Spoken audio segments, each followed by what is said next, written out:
자, 이재명 대표가 검찰 출석하는 또 그 전 방송에서 보여드렸는데 네. 군중샷 위주로 한번 보여드릴게요. 그러니까 어떤 사람이 어떻게 검찰 출두하는 것보다 전 이렇게 사람이 많이 모인 건 처음 봤어요. 그만큼 정치적 비중이겠죠, 이제. 네. 민주당 지도부도 이제 같이 동행을 했고요. 이재명 대표가 돌아보는 느낌에서 울컥하더라고. 올라가는 과정에 돌아서 이렇게 손 흔드는 장면이 되게 울컥하더라고. 그게 이제 지금까지는 이재명 대표가 마지막으로 언론에 보인 게 엘리베이터 문 닫히기 전. 그리고 지금 이 시각 현재는 이재명 대표가 조서 검토 중이다. 대략적으로 보면은 한 10시 정도 넘어서 나오지 않을까요? 10시, 11시쯤? 네. 근데 7시 반 이후에 나오신다 뭐 이런 건데 그 시간은 정해져 있지 않죠. 그렇죠. 조서 검토를 본인도 하시겠지만 변호사들이 꼼꼼하게 봐야 되는 거고요. 지금 이 게임이 무슨 죄가 있어서 하는 게 아니잖아요. 네. 그러니까 그 토시 하나, 단어 하나로 트집 잡으려고 하는 거기 때문에 뭐 되게 네, 지금 꼼꼼하게 보실 것 같고 무엇보다 이재명 대표가 들어가다가 돌아서서 인사했잖아요. 그게 굉장히 비장한 장면이었습니다. 실은. 네. 왜냐하면 본인은 모든 걸 각오해야 되는 상황이거든요. 함정인지 안다. 그런데 나간다. 그런 거잖아요. 함정인 줄 알고 나간다는 말은 사실 이게 수사할 무슨 거리가 됩니까? 그러니까요. 예, 그런데 이걸 수사하면서 일각에 특히 당내에 있는 판사 출신 의원들이 굉장히 걱정을 많이 했습니다. 혹시 말도 안 되고 터무니없는 이런 사안으로 구속영장을 칠 수도 있다. 그래서 걱정을 많이 했는데 사실 이런 걸로 구속영장 치면 그건 국면이 완전히 뒤바뀌는 거고 전쟁입니다. 전쟁. 네. 네, 그래서 만약에 검찰이 성남FC처럼 이거는 일반 자치단체장들 입장에서 보면 어떻게 이렇게 일을 잘했을까 이런 거거든요. 나도 하고 싶었는데 못한 것들이에요. 내용상 보면. 그래서 이렇게 잘한 일을 가지고 어거지로 뒤집어 씌워서 제1야당 대표를 소환하는 것도 모자라서 어거지 구속영장을 청구한다. 청구하는 순간 전쟁이다. 그런 각오로 나간 거예요, 사실은. 그리고 이제 그런 측면도 있죠. 이제 반환점이랄까? 변곡점이랄까? 변곡점? 네. 변곡점이 돼서 나만 수사할 거냐? 김건희 수사 안 할 거냐? 그거랑 같은 맥락이 엮여 있다고 보는 것이고, 네. 그 민주당은 아마 제가 봤을 때는 어제 최고위원들 방송도 제가 했습니다만 장애투쟁까지도 생각을 하고 있는 것 같아요. 그러니까 이게 전면 장애투쟁은 아니라고 할지라도 장애투쟁을 병행하는 정도로도 가지 않을까라는 흐름이 있어 보이더라고요. 네. 구체적으로 이야기는 안 하는데 네. 그런 측면이 있고. 네. 자, 어쨌건 성남 FC는 이미 무혐의 처분된 사건입니다. 이게 더 고약한 거예요, 그게. 네. 처음으로 돌출되는 사건이라면 그래도 한번 죄가 있는지 없는지 보자라는 명분이 있는데 이게 대통령 바뀌자 무혐의 처분된 사건을 다시 꺼내 드는 게 비열하다는 거지. 비열한 수사 방식. 그래가지고 그게 이제 소위 말하면 검찰의 캐비넷 정치 아니겠습니까? 네. 넣어놓고 있다가 자기 신들이 뭔가 좀 불리하다거나 할 때 사실 이 맥락은 다시 말씀드리지만 대장동 사건에 이재명 대표가 돈을 받았다는 증거가 안 나오자 계속 늘어지자 성남FC를 다시 꺼내서 자 조사 받으세요 이렇게 된 사건이란 말이죠. 타임라인 다시 한번 볼게요. 2018년에 바른미래당이 이재명 경기도지사 후보를 고발해요. 2021년 9월 달에 분당경찰서가 무혐의 처분으로 끝났던 사건인데 22년 2월 달에 검찰이 보완 수사를 지시하면서 그 다음에 경기 남부경찰청이 제3자 뇌물 혐의로 이 사건 자체를 검찰에 송치를 하고 두산건설 대표 성남시 공무원을 기소를 하고 나서 이재명 대표를 같은 사건으로 지금 출석시킨 사건이거든요. 기소하려고 하는 거죠. 이건 답정너 기소인데 이걸 가지고 계속 수사를 제대로 안 했다고 떠들고 있잖아요. 그런데 박은정 검사가 최근에 이 얘기를 했습니다. 이거 컨센서스가 다 돼 있어서 뭐라고 표현하냐면 이것을 가지고 제3자 뇌물죄로 의율하는 것이 굉장히 복잡하고 어려워 보였다. 이 말은 그냥 쉽게 우리식으로 얘기하면 건이 안 된다 이 얘기예요. 네. 그런데 갑자기 친윤이라고 추정되는 검사 한 명이 반기를 들었다는 거예요. 네, 그래갖고 그 검사가 반기 든 걸 가지고 수사가 제대로 안 됐다고 계속 울고먹고 있는 그런 상황입니다. 수사 충분히 됐다고 합니다. 그러니까 죄가 있는데 수사를 하지 말란 말이냐 같은 그거 캠페인 문구를 하나 만들어 놓고 거기다가 계속 짜맞추고 있는 거예요. 아니 한동훈 말이 틀린 게 뭐냐면은 죄가 있는지 없는지를 봐야 되는 거잖아요. 근데 죄가 있다는 가정하에 그게 답정너예요. 네. 그 수사를 하고 있는 거라고 보시면 될 것 같고 그러니까 지금 보수 언론 조선일보 같은 데서는 그런 거죠. 경찰이 3년을 뭉갠 사건인 거지 지금 무혐의 처분된 사건이 아니다라고 계속 억지 주장을 하는 거예요. 네. 지금 그래서 저도 뭐 이걸 그냥 핵심만 얘기를 하면 성남 시민의 세금은 아낀 일이고 오히려 성과를 저렇게 범죄로 둔갑시켜서 계속 억지로 저렇게 기소를 하려고 하는 거다. 뭐 간략하게 말하면 전 그게 핵심이라 봅니다. 그러니까 윤석열, 김건희, 최은순 해가지고 불송치 빨간 도장 딱딱딱딱 찍혔던 그 표를 여러분들 보셨을 거예요. 네. 그런데 이재명은 무혐의 난 것도 재수사. 이게 공정하지 않다는 거지. 그래서 아까 푸나님도 말씀 주셨듯이 지금 민주당에서도 김건희 특검 TF를 이제 꾸린다는 얘기가 나왔더라고요. 물론 당분간은 비공개로 회의한다고 하는데 어쨌든 도이치모터스 주가 조작이라든지 코바나 콘텐츠 관련해서 그 뇌물성 협찬 의혹 뭐 그런 문제들을 좀 앞으로 우리가 제대로 들여다봐야 된다. 그래서 방어와 공격을 같이 할 타이밍이다. 맞습니다. 그러기 위해서는 시민들이 계속 이제는 진짜 힘을 합쳐야 된다. 예. 이거는 현재 권력과 미래 권력이 손잡고 민주당 쪽에 가장 유력한도 아니에요. 지금 여야를 통틀어 홀로 유력한 네. 이재명 후보를 미리 죽이겠다는 거고 최근에 임종석 전 실장 관련해서도 별거 아닌 걸로 또 트집 잡기 시작했거든요. 민주당 쪽에 대권 후보 싹을 말리겠다는 거예요. 그래서 이건 비상한 각오로 민주당이 똘똘 뭉쳐서 임해야지 지금 이 시점에서 사법 리스크 운운하는 자가 그건 적입니다. 자, 그거 하나만 더. 그러니까 재수사. 이재명 대표 장남 동호 씨 성매매 의혹 재수사 착수. 아, 이것도 진짜. 무혐의 났던 거예요. 그러니까요. 네, 진짜 치졸한 그러니까 저번에 무슨 뭐 도박 뭐 사이트라고 그랬는데 사실 그건 게임 사이트였던 거고. 네.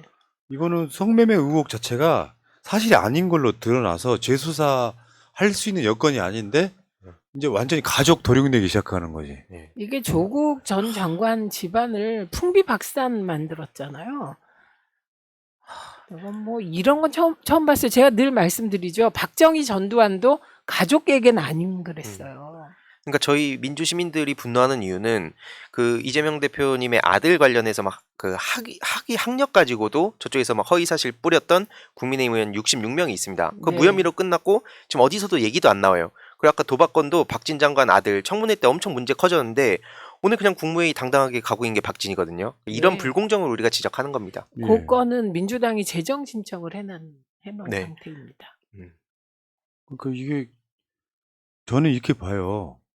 윤석열은 뭐 공정한 사람인 것처럼 이야기했지만 뭐가 윤석열이 공정해요? 우리 국민 중에 일부가 정말 잘못 알고 있는 건 불공정의 화신이야.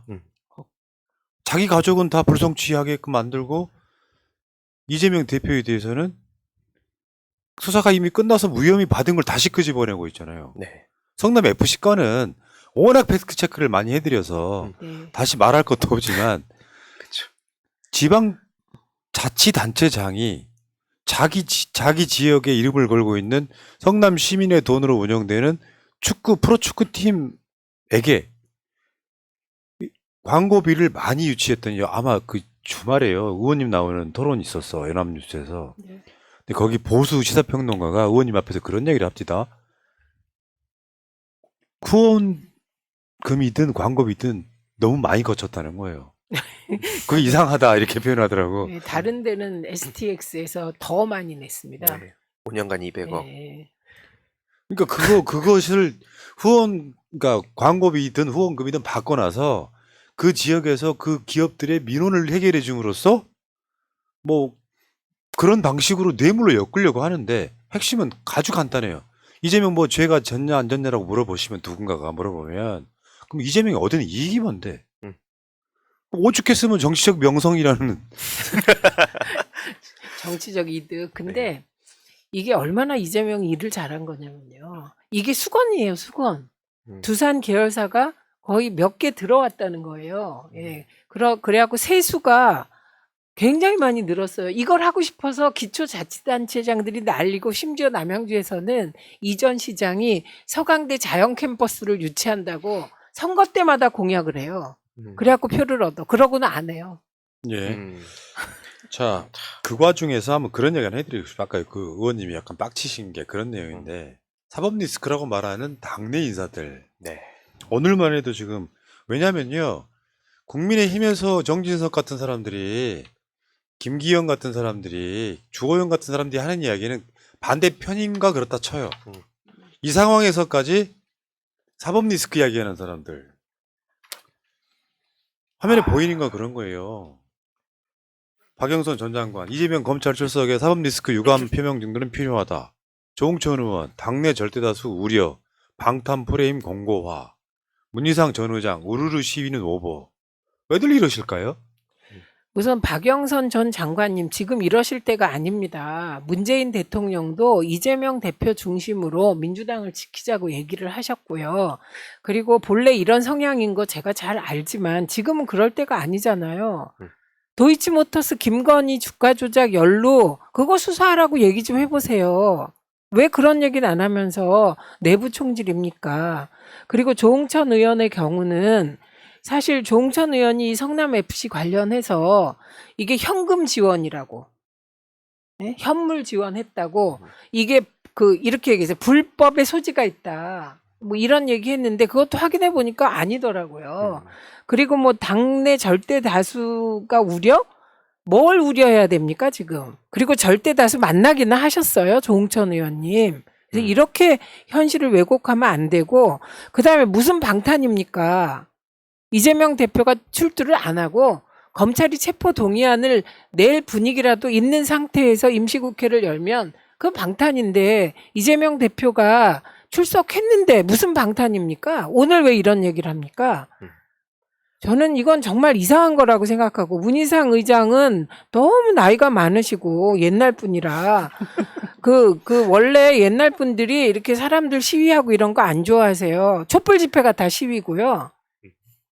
우리가 검찰을 장악하고 있고 군대를 장악하고 있고 언론을 장악하고 있으면 시위할 필요가 있습니까?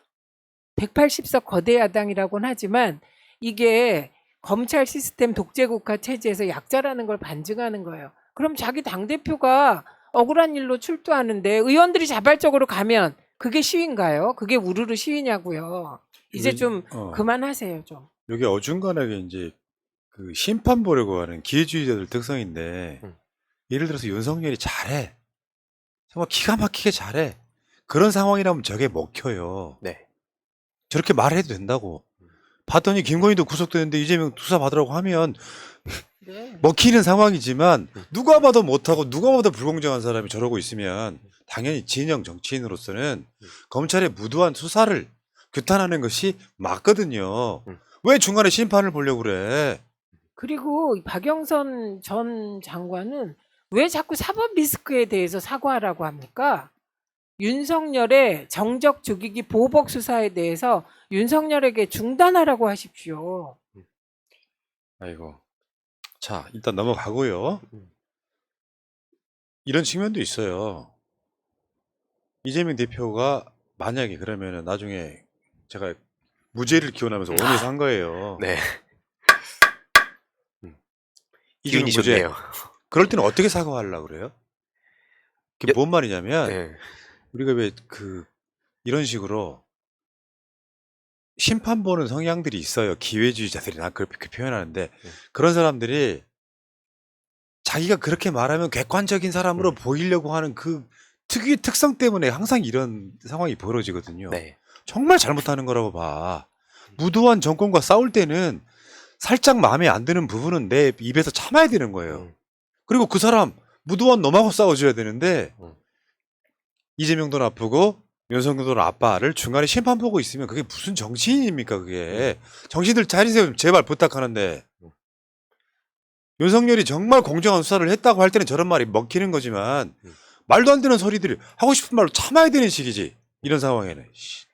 아니 그리고 자당 대표가 말도 안 되는 걸로 검찰이 소환해서 민주당을 욕보이지 않으려고 사실 출두한 거 아닙니까?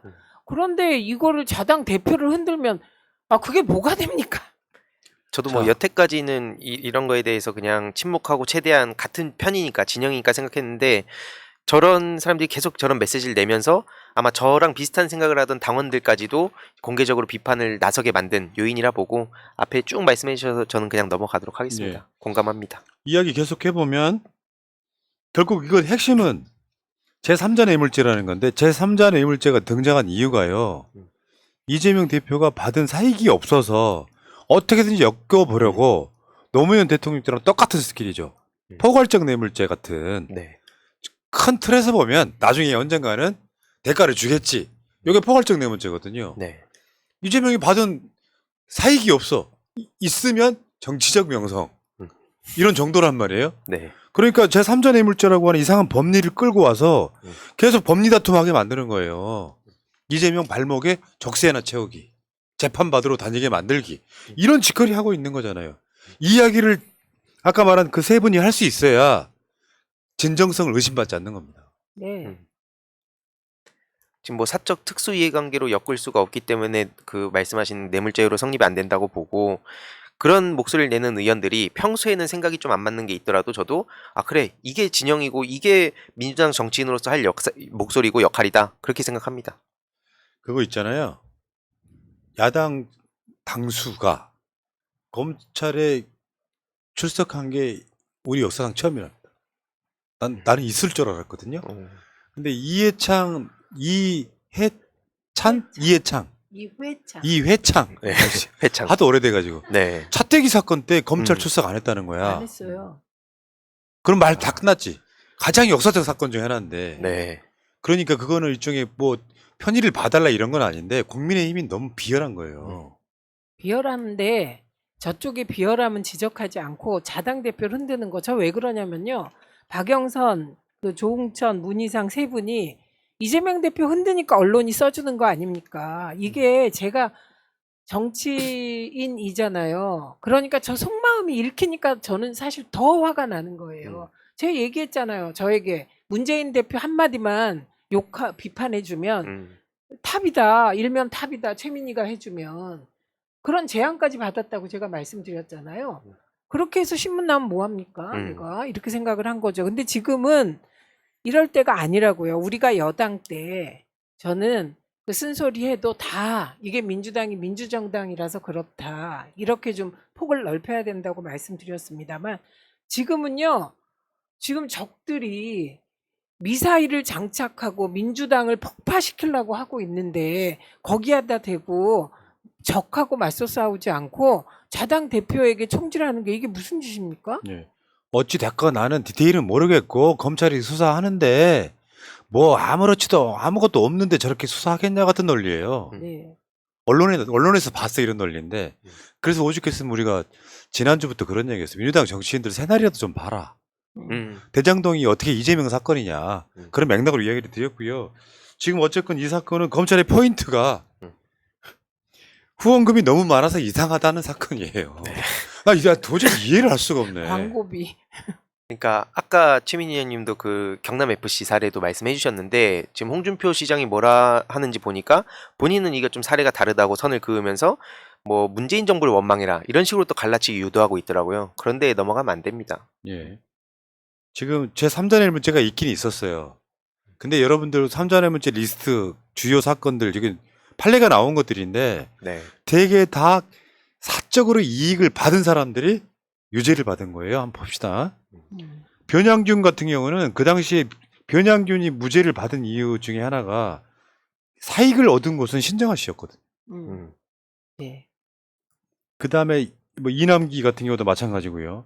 박근혜, 요게 지금 저 K스포츠단이 최순실 거였잖아요. 네. 이럴 때는 경제의 공동체로 묶을 수 있는 거죠.